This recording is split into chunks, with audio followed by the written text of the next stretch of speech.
Your physical appearance is a representation of who you are. So therefore, if you are out of shape, I do believe that you are somebody who does not care for themselves.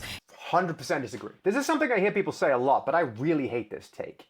What does someone being jacked actually tell you about them? It tells you that they can keep a handle on their nutrition and that they can get to the gym regularly. It doesn't tell you anything about the circumstances under which that can happen. It certainly doesn't tell you whether that person cares about themselves or not. Often, the most jacked, in-shape people you will meet do not care for themselves very well and do not have a very high opinion of themselves. They're often in the gym for the wrong reason, as a form of self-punishment, so they can try to turn their body into something other than what they currently don't like.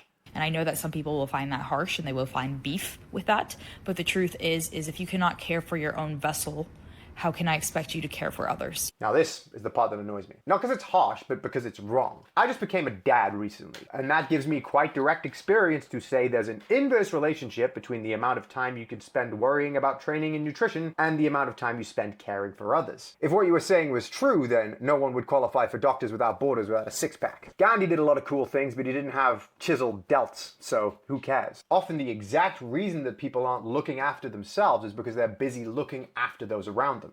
Because at the end of the day, how you do one thing is how you do all things. So the fact that you cannot even show up for yourself or follow through on your word says a lot about you. This is another thing people say, and I've never made any sense out of it at all. How you do one thing is not how you do everything. My professors in uni were very good at maths, but also very, very disorganized in other ways. Lots of people are business successes, but have really bad interpersonal relationships. And again, plenty of people are very caring people with good relationships with themselves who are just not in what you would call good shape. The idea that how you do anything is how you do everything isn't a motivator, it's a paralyzer.